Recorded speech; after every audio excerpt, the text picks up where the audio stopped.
Welcome back students. आज हम करेंगे पॉलिटी लक्ष्मीकांत का चैप्टर नंबर 12 का पार्ट सेकंड। चलिए शुरू करते हैं वीडियो। ठीक है, तो देखो, सबसे पहले इस पार्ट सेकंड में हम जो पढ़ेंगे वो पढ़ेंगे हम unitary features of the constitution. ठीक है, मतलब कि ऐसे यूनिटरी फीचर्स जो हमने अपने भारत के संविधान में लाए हुए हैं, ठीक है, रखे हुए हैं। हमने पिछली वीडियो में क्या पढ़ा? हमने यूनिटरी और फेडरल के बीच में डिफरेंस पढ़ा। ठीक है, और क्या पढ़ा हमने? उसमें फेडरल फीचर पढ़े जो हमने अपने कॉन्स्टिट्यूशन में डाले हुए हैं। और अब हम देखेंगे unitary features of the constitution जो हमने अपने भारत के संविधान में डाले हुए हैं, इंडियन कॉन्स्टिट्यूशन में इंप्लीमेंट करे हुए हैं। देखो कौन कौन से फीचर्स हैं। सबसे पहला है स्ट्रॉन्ग सेंटर मतलब कि यहाँ पर जो पावर ज़्यादा होगी, यहाँ पर जो स्ट्रांग होगी पावर, ज़्यादा पावर किसके पास होगी? सेंटर के पास होगी। देखो, the division of power is in favour of the centre highly, मतलब कि सेंटर के पास ज़्यादा पावर होगी भाई, inequitable from the federal angle. ठीक है, अगर हम बात करें फेडरल एंगल से, फेडरल की फीचर की बात करें कि वहाँ पे क्या होता है कि इक्वल डिवीजन में पावर दी जाती है सेंटर और स्टेट को, मतलब कि सेंटर के पास भी इक्वल पावर है और स्टेट के पास भी इक्वल पावर है। ठीक है, सेंटर के पास भी इक्वल पावर है और स्टेट के पास भी इक्वल पावर है।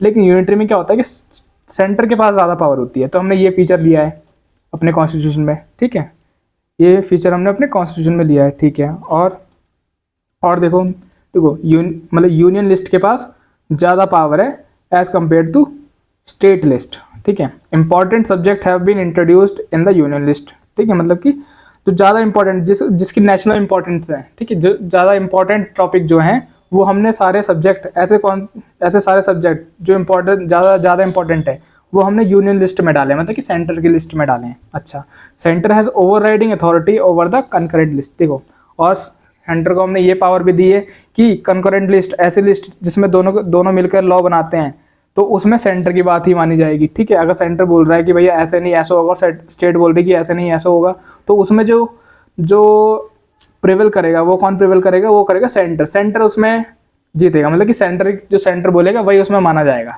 ठीक है, वो चीज़ है। अच्छा, दूसरा फीचर क्या है? स्टेट्स नॉट इंडेस्ट्रक्टिबल, मतलब कि the states in India have no right to territorial integrity, कि भैया आपको ऐसा नहीं, आपको आज़ादी है, आप काम करो, आपको जो पावर दी है उसके तहत रह के काम करो। आपके पास ये पावर नहीं कि कल को कोई स्टेट खड़ी होकर ये बोल दे कि भैया मुझे तो भारत के साथ रहना नहीं है, मैं तो उस देश के साथ रहूंगी, मैं तो वहाँ जा रही हूँ, आप मुझे छोड़ दो। तो ऐसा नहीं हो सकता। ठीक है, इंडेस्ट्रक्टिबल है भाई स्टेट्स, यूनियन है हमारे यहाँ तो। ठीक है, इंटीग्रिटी, टेरिटोरियल इंटीग्रिटी को नहीं बोल सकते आप, आपके पास ये राइट नहीं है कि भैया आप अपनी जगह लेके और चले जाओ ना, ऐसा नहीं होगा। ठीक है, तो ये एक फीचर हमने अपने संविधान में डाला। दूसरा क्या है? सिंगल सिटीजन बता रहा हूँ, सिंगल कॉन्स्टिट्यूशन।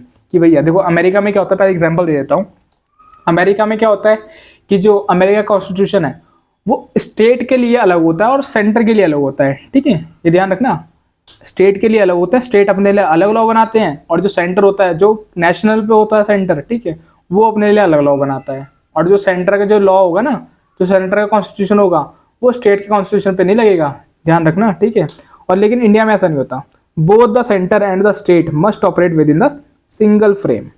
अब जो हमारा भारत का संविधान है वो कैसा है कि स्टेट में भी वही संविधान चलेगा और नेशनल पे भी वही संविधान चलेगा, चाहे फिर वो सेंटर हो चाहे वो स्टेट हो, दोनों जगह एक ही संविधान चलेगा। हमारे यहाँ संविधान सुप्रीम है। ठीक है, और एक ही संविधान चलेगा। ऐसा नहीं कि स्टेट कोई अपने लिए लॉ बना रहा है कि वो हमारे लिए लॉ है ना, ऐसा कुछ नहीं, दोनों के लिए एक ही संविधान चलेगा। ठीक है, देखो फोर्थ पॉइंट क्या है? फोर्थ है फ्लेक्सिबिलिटी ऑफ द कॉन्स्टिट्यूशन, मतलब कि हमारा कॉन्स्टिट्यूशन क्या है? फ्लेक्सिबल है। हाँ भैया, अमेंड भी कर सकते हो आप। ठीक है, हाँ देखो आप, अब जैसे कि क्या है कि नेशनल ग्रोथ है, और नेशनल ग्रोथ के लिए समय के साथ साथ हमें बदलना पड़ता है। तो ऐसा तो नहीं है कि भैया उस टाइम पे हम रेडियो का इस्तेमाल करते थे, आज भी हम रेडियो का इस्तेमाल करते हैं, ऐसा तो नहीं है। अगर हम आज भी रेडियो का इस्तेमाल करते हैं, उसे अपनाते ना, उस चेंज को ना अपनाते, तो हम क्या आज के टाइम के दौर पर जो है आज के टाइम की बराबरी कर सकते थे? नहीं कर सकते थे। तो वही चीज़ है कि हम क्या, हमारा जो कॉन्स्टिट्यूशन है वो थोड़ा टाइम पुराना है। ठीक है, तो उसमें कुछ ना कुछ अमेंडमेंट लाना पड़ता है हमें समय के साथ साथ। ठीक है, अमेंडमेंट मतलब चेंज लाने पड़ते हैं। कुछ लॉ होते हैं कि भैया समय के साथ खराब हो जाता है, मतलब कि चल नहीं पाते, समय के साथ नहीं चल पाते, तो उनमें थोड़ा सा हम अमेंडमेंट करके उन्हें समय के साथ चलाते हैं।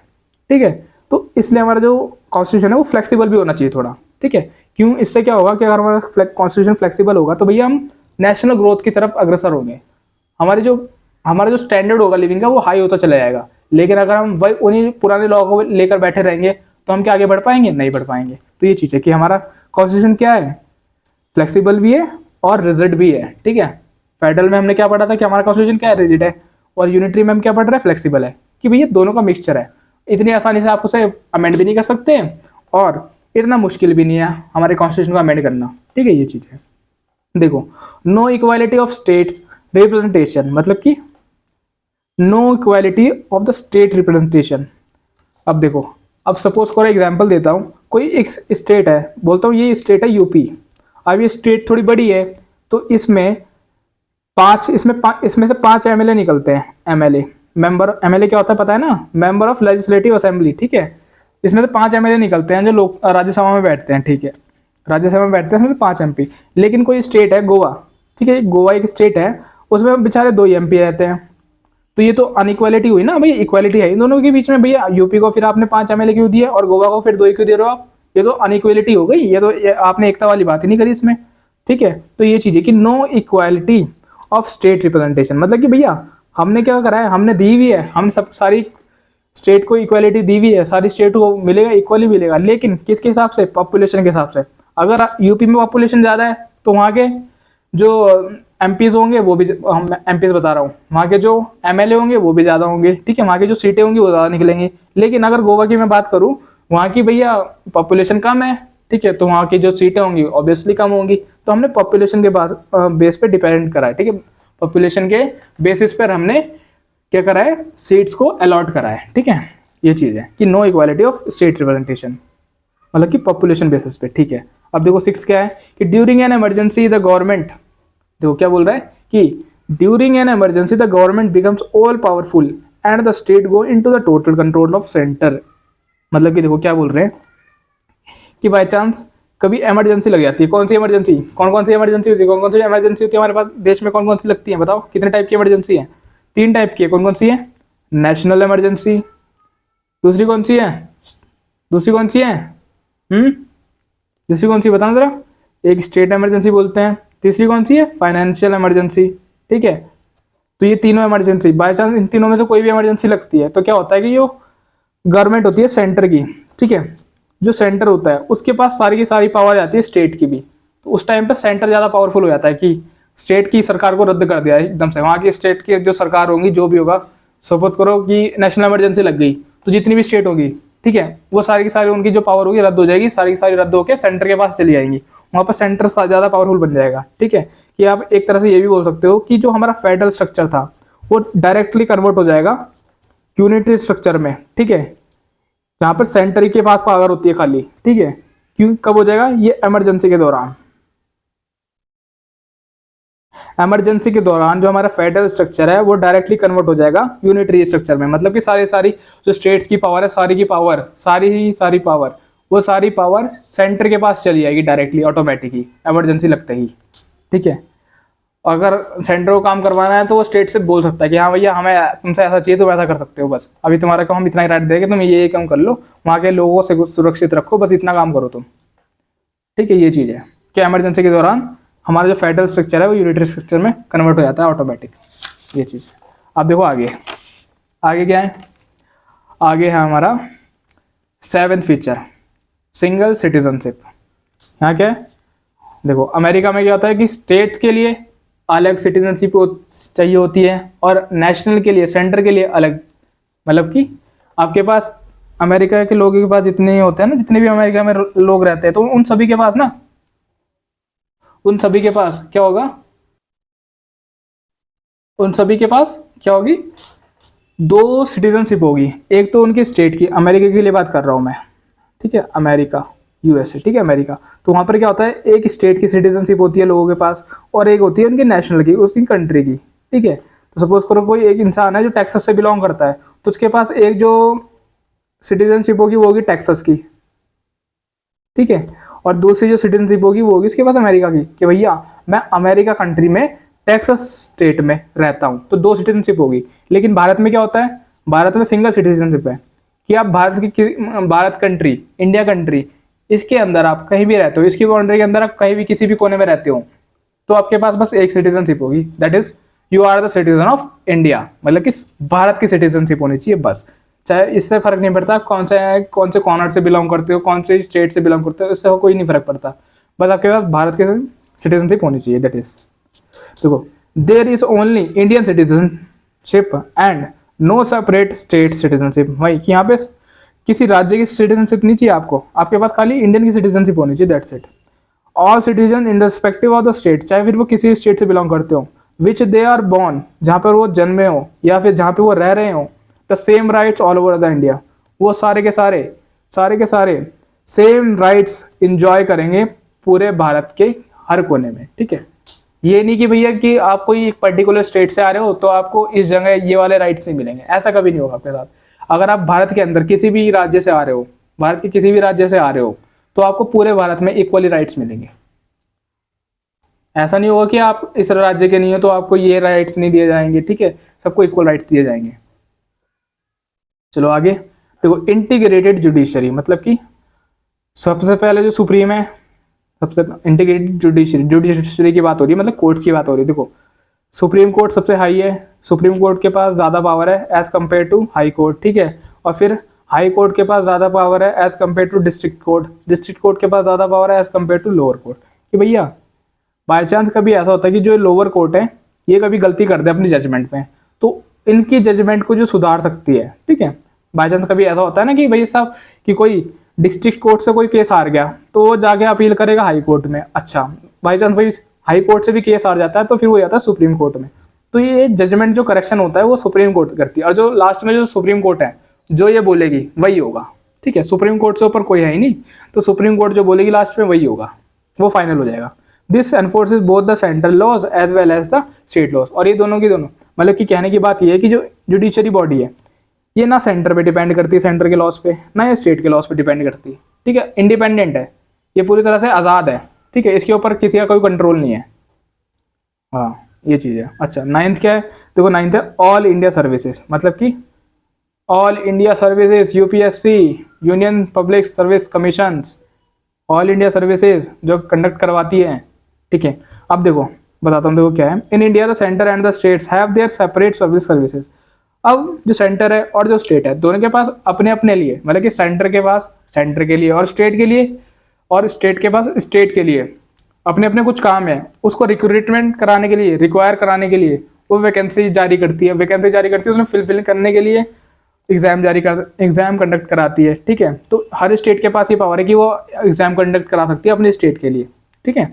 और हर मतलब सेंटर के पास भी ये पावर है कि सेंटर की वैकेंसीज को फुलफिल करने के लिए एग्जाम जारी करा सकता है। लेकिन इसके साथ साथ, बट इन एडिशन, इसके साथ there are all India services, इसके साथ साथ एक ऑल इंडिया सर्विसेज भी होती है, ठीक है। जैसे कि आप जिसकी तैयारी कर रहे हो, IAS, IPS, IFS, ये कुछ ऐसी सर्विस होती हैं जिसमें आप सेंटर कंडक्ट कराता है इन एग्जाम्स को और आपको भारत के किसी भी कोने में भी डाल सकता है, ठीक है।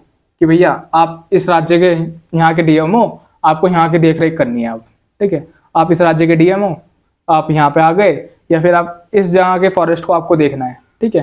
मतलब कि ऑल इंडिया सर्विसेज है ये जितने भी हैं, आपको ये नहीं पता होगा कि आपकी पोस्ट कहाँ हो जाएगी, बस आपकी पोस्टिंग हो जाएगी, दैट्स इट, ये चीज़ है।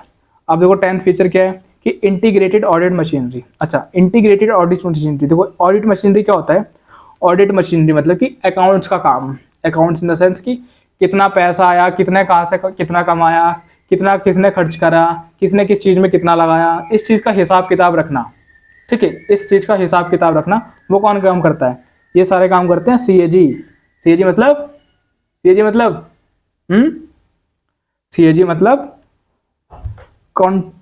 Controller auditor general of India. और आज के टाइम पे CAG कौन है, कमेंट करके बताना मुझे, ठीक है। जिसे नहीं पता सर्च करके कमेंट करके बताओ, क्योंकि ये इंपॉर्टेंट है थोड़ा सा।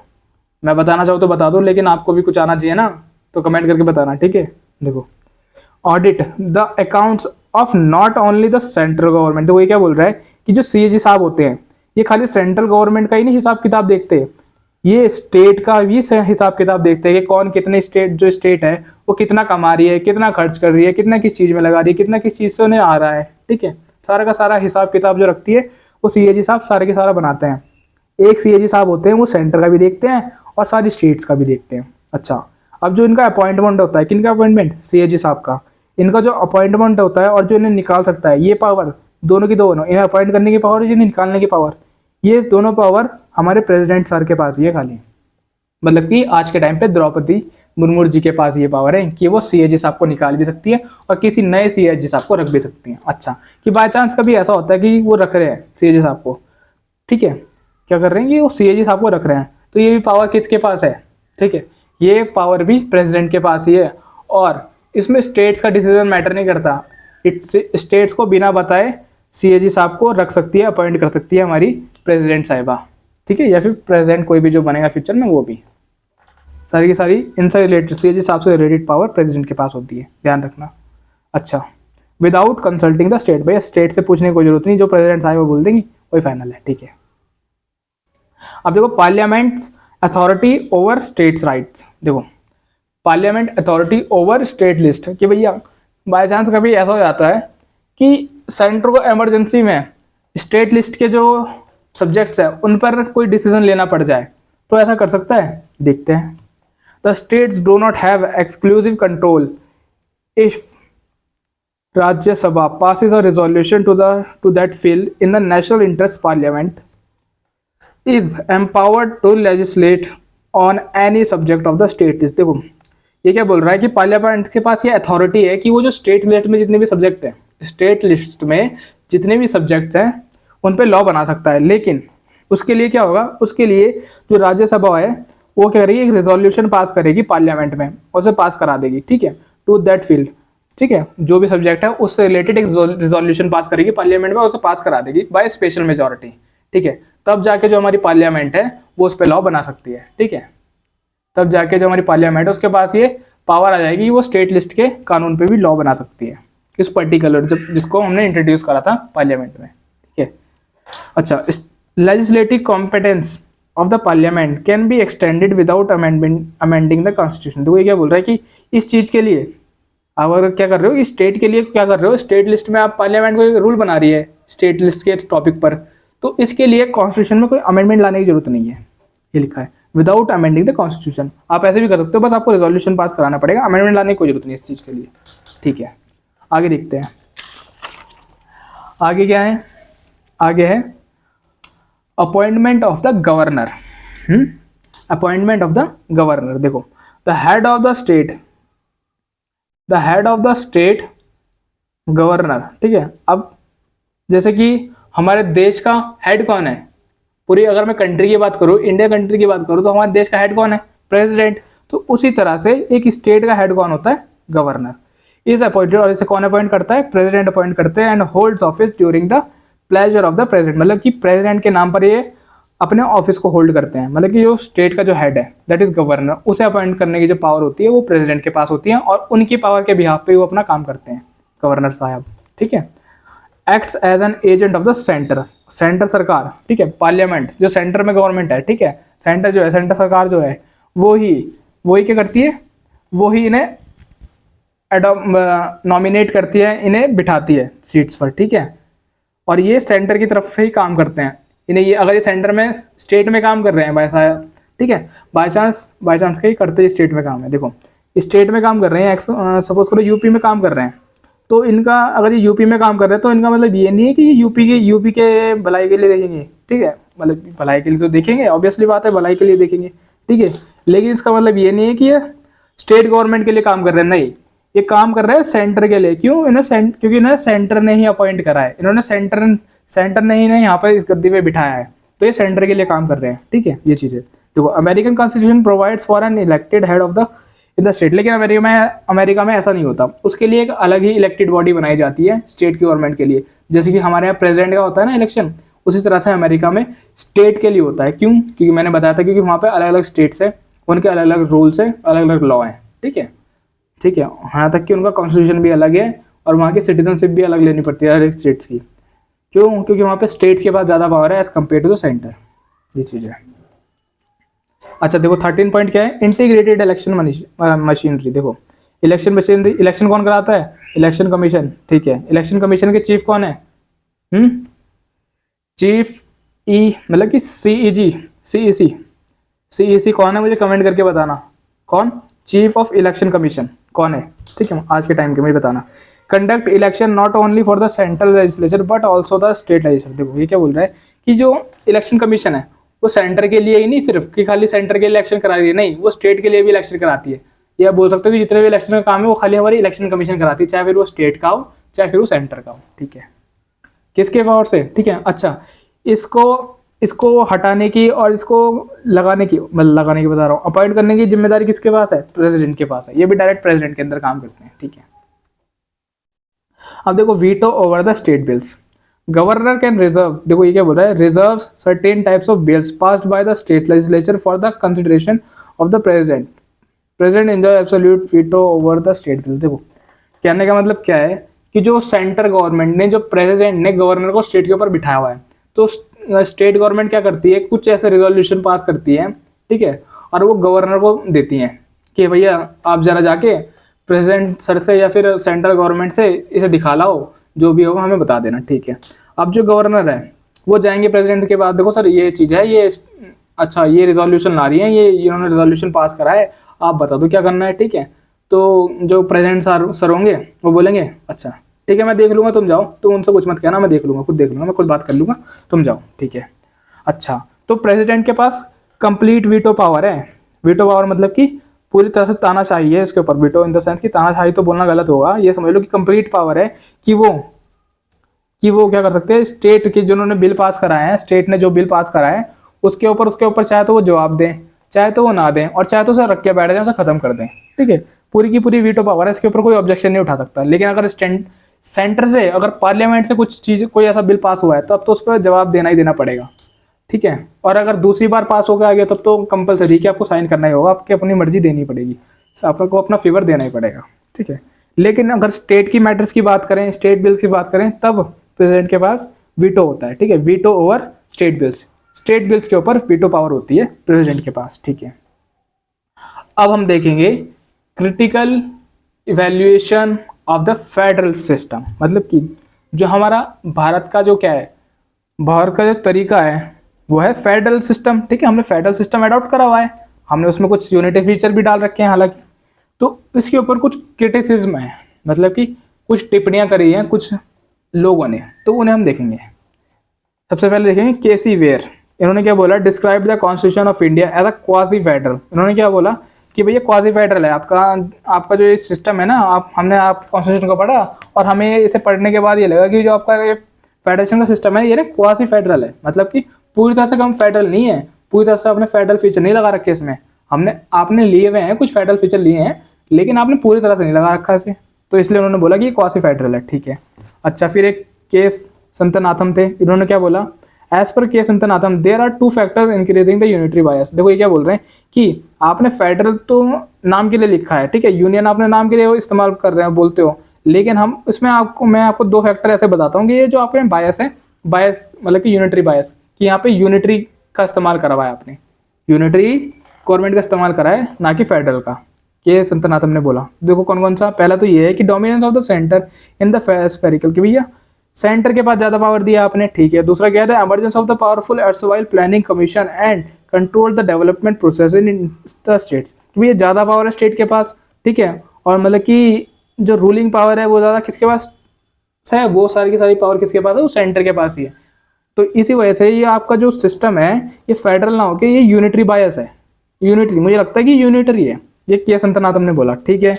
अच्छा, फिर क्या हुआ, फिर एक आए पॉल एप्लीबे, ठीक है, पॉल एप्पलबे, इन्होंने क्या बोला, characterise the Indian system as extremely federal, कि भैया आपने फेडरल है, ठीक है, ठीक है, आपने इसे फेडरल बताया, ठीक है, लेकिन ये क्या है, पूरी तरह से फेडरल नहीं है, आपने इसे पूरी तरह से फेडरल नहीं बता रखा, एक्सट्रीमली है, मतलब कि कुछ जो मेन फीचर्स हैं बस वही डाल रखे हैं आपने फेडरल के, पूरी तरह से फेडरल नहीं बोल सकते आपसे, ठीक है। फिर जो एक आए थे मॉरिस जॉन्स, इन्होंने क्या बोला, इन्होंने बोला termed it as a bargaining federalism, मतलब कि हाँ भैया हल्का फुल्का डाल रखा है आपने फेडरल का फीचर, कि हाँ ठीक है फेडरल है लेकिन थोड़ा बहुत ही है, आप ऐसे नहीं बोल सकते आपने पूरी तरह से फेडरल कर रखा है, नहीं। तो ये मॉरिस जॉन्स ने बोला। फिर आए सर आइवर्स जेनिंग, इन्होंने क्या बोला, इन्होंने बोला describe it as a federation with a strong centralising tendency, ठीक है, कि इसे फेडरल तो बताया, ठीक है, फेडरल तो है, लेकिन आपने क्या करा हुआ है, अपनी अपनी रिक्वायरमेंट के हिसाब से, अपने सेफ गार्ड के हिसाब से आपने सेंटर को ज़्यादा पावर दी है, स्ट्रॉन्ग सेंट्रलाइजिंग टेंडेंसी।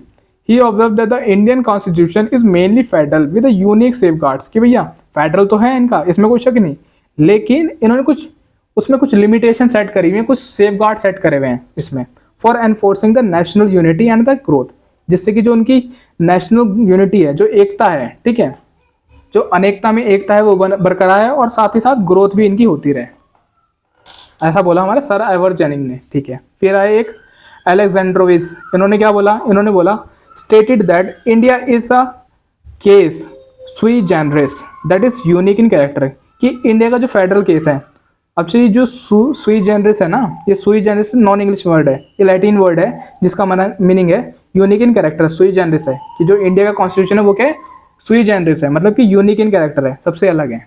अच्छा, फिर आए ग्रेविल अगस्टिन, इन्होंने क्या बोला, ग्रेविल ऑस्टिन ने बोला called Indian federation as a cooperative federation, वही ठीक है, कॉर्पोरेशन है, सेंटर और जो स्टेट है दोनों कॉर्पोरेशन के साथ काम कर रही है, मिलजुल के काम कर रही हैं, ठीक है, कोई कॉन्फ्लिक्ट नहीं है दोनों के बीच में, प्यार के साथ काम कर रही है दोनों मिलजुल कर। He also described the Indian federation as a new kind of federation to meet India peculiar needs, कि भैया अपनी जरूरत के हिसाब से इंडिया ने क्या करा, स्टेट को पावर दी, ठीक है, जितनी उन्होंने स्टेट को चाहिए थी उतनी पावर दी इन्होंने अपनी जरूरत के हिसाब से, और दोनों मिलजुल के काम कर रही हैं आज। तो इन्होंने क्या बोला कि हमारी जो इंडिया की जो है फेडरल सिस्टम है वो क्या है, कॉर्पोरेटिव फेडरलिज्म है, ठीक है, कौन सी फेडरलिज्म है, कॉर्पोरेटिव फेडरलिज्म, ठीक है। अब आती है सबसे हमारे नायक, हमारे संविधान के नायक जो हैं, saviour of the constitution, Indian constitution कौन है, ठीक है, बनाने रचयिता कौन है, फादर कौन है, डॉक्टर B.R. अम्बेडकर जी, ठीक है। इन्होंने क्या बोला, both the union and the states are created by the constitution, both derive their respective authority from the constitution, को जो भी स्टेट है और जो भी सेंटर है, ठीक है, जो भी यूनियन है जो भी स्टेट है वो सारे के सारे संविधान से लिखे हैं, ठीक है, संविधान में से ही निकले हैं, और इनकी जो पावर्स हैं, इन्हें जो पावर्स मिलती हैं वो भी संविधान से ही मिली हुई हैं, ठीक है।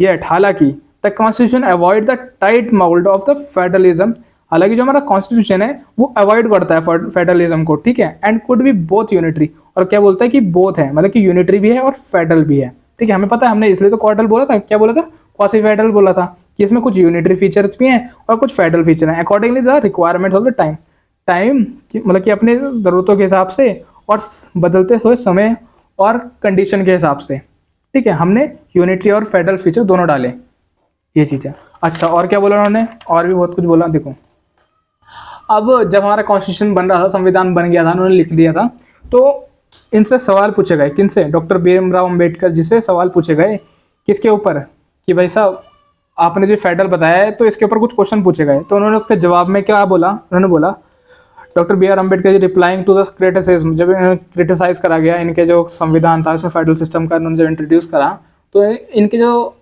रिजोल्यूशन थे उनके रिजोल्यूशन को क्रिटिसाइज करा गया, तो उसके रिप्लाई में उन्होंने क्या बोला, the basic principle of the federalism is that the legislative and the executive authority is partitioned between the center and the state, not by any law to be made by the center but by the constitution itself। देखो ये क्या बोल रहा है कि doctor B.M. Ambedkar ji ने बोला कि जो मेन प्रिंसिपल है ना फेडरलिज्म का वो ये है कि जो एग्जीक्यूटिव है और जो लेजिस्लेचर है इन दोनों को हम पार्टीशन कर दें, ठीक है। फेडरलिज्म का मेन जो प्रिंसिपल है वो यही है कि हम क्या करें, पावर का डिवीजन कर दें, किसके बीच में, सेंटर और स्टेट के बीच में। हालांकि नॉट बाय एनी लॉ, किसी लॉ के तहत नहीं, कॉन्स्टिट्यूशन के तहत। हम पहले ही कॉन्स्टिट्यूशन में इंक्लूड कर दिया हमने कि जो हम पावर डिवीजन करेंगे वो क्या करेंगे, सेंटर और स्टेट के बीच में करेंगे, लेकिन लॉ के हिसाब से नहीं होगा, ये हमारे संविधान में जो लिखा है हमने उसके हिसाब से होगा। ऐसा नहीं कि भैया कई कल कोई और उठ के बोल दे और भैया निकल जाए कि भैया हम तो आपके साथ नहीं है ना, ऐसा नहीं होगा, इसलिए हमने यहाँ पे यूनियन का इस्तेमाल करा है, ठीक है। और क्या बोला उन्होंने, बोला the states are in no way dependent upon the centre for their legislative और एग्जीक्यूटिव अथॉरिटी। अब जो स्टेट है भैया, जो स्टेट है वो क्या है, वो स्टेट जो है डिपेंडेंट है, किसके ऊपर डिपेंडेंट है, सेंटर के ऊपर तो डिपेंडेंट है। बाई चांस कभी कोई ऐसा होता सीजन वो होता है, कुछ ऐसा खुदा ना खास्ता कुछ ऐसा हो जाए, कुछ ऐसी कंडीशन हो जाए कि स्टेट को मदद मांगनी पड़ती है, जैसे कि अभी पीछे हुआ था, क्या आया था, ठीक है, पीछे क्या हुआ था, बाढ़ आ गई थी पूरे स्टेट में, ठीक है, खत्म ही हो गया था, बताना जरा कमेंट में किसकी बात कर रहा हूँ मैं। तो यहाँ पे सेंटर ने मदद भेजी थी, ठीक है। तो जो यहाँ पे सेंटर है वो एक्ट करता है एज अ बड़ा भाई, बिग ब्रदर, ठीक है, जो समय आने पे स्टेट की मदद भी करता है, ठीक है, चाहे फिर वो लेजिस्लेटिव बॉडी हो चाहे फिर वो एग्जीक्यूटिव बॉडी हो, ठीक है। अच्छा, the state and the centre are coequal in this matter. भैया क्या है, दोनों साहजी हैं, आपस में पार्टनर है, मतलब कि दोनों मिलजुल के काम कर रहे हैं, प्यार के साथ, कोऑपरेशन के साथ काम कर रहे हैं, दोनों मिलजुल के काम कर रहे हैं। It is difficult to see how such a constitution can be called centralism, ठीक है। अच्छा, ये क्या बोल रहा है, ये मुश्किल नहीं है ये बोलना कि जो हमारा क्या है, जो हमारा कॉन्स्टिट्यूशन है वो सेंट्रलिज्म है, मतलब कि सेंटर के पास ज़्यादा पावर है, ये मुश्किल नहीं है कि भैया हमारे पास है ही सेंटर के पास ज़्यादा power. It is therefore wrong to say, और ये कहना गलत होगा कि that the states have been placed under the centre, ठीक है, और इसलिए ये कहना गलत होगा कि जो स्टेट है वो दब के काम कर रही है सेंटर से, ऐसा कुछ नहीं है। उनके बीच में कॉपरेशन है, उनके बीच में प्यार है, वो प्यार से काम कर रही है, रिलेशन है उनके बीच में, ठीक है। आप ये नहीं बोल सकते कि जो स्टेट है वो दब के काम कर रही है सेंटर से, ऐसा तो कन्फ्लिक्ट बढ़ेगा ना, ठीक है। दादागिरी थोड़ी दिखा देगा सेंटर भी स्टेट के ऊपर, ठीक है, वो भी नेशनल इंपॉर्टेंस को देखते हुए तो कुछ कदम उठाएगा, ठीक है, वो चीज़ है। The centre can not by itself own will alter the boundary of its this partition nor can the judiciary. देखो ये क्या बोल रहा है कि जो सेंटर है can not by ill alter the boundary of the partition. देखो कि भैया जो सेंटर है वो अपना भी उठ के ये नहीं बोल सकता कि हम इस देश की जो बाउंड्री है थोड़ा इधर को कर रहे हैं, थोड़ा उधर को कर रहे हैं, नहीं, वो जुडिशरी भी डिसाइड करेगी, नॉर के अंदर जुडिशरी, ठीक है। अब भाई जुडिशरी भी नहीं कर सकती, खाली सेंटर के पास ही पावर है। आर्टिकल 1 से लेकर 2 से लेकर 5 तक हमने पढ़ा था ना, क्या पढ़ा था कि चेंज कर सकती है, पार्लियामेंट के पास ये पावर है कि वो नई स्टेट को इंट्रोड्यूस कर सकती है, उसका नाम चेंज कर सकती है, उसकी बाउंड्री चेंज कर सकती है, किसी स्टेट को छोटा किसी को बड़ा कर सकती है। तो ये सब किसके पास है पावर, पार्लियामेंट के पास है, सेंटर के पास है, ठीक है। तो यहाँ पे आपका जो चैप्टर है वो होता है खत्म, ठीक है।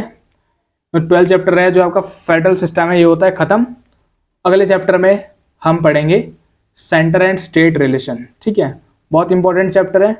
आशा करता हूँ आपको ये वीडियो अच्छी लगेगी, और वीडियो अच्छी लगी तो चैनल को सब्सक्राइब करो और वीडियो को लाइक करो और शेयर करो दोस्तों को, क्योंकि मैं पूरी सीरीज कंप्लीट कराऊंगा आपको पॉलिटी की, उसके बाद ज्योग्राफी, मतलब कि कुल मिला के बात ऐसी है कि सारा सिलेबस आपका कंप्लीट कराऊंगा विद नोट्स, जो मेरे खुद के नोट्स हैं, ठीक है। Okay bye.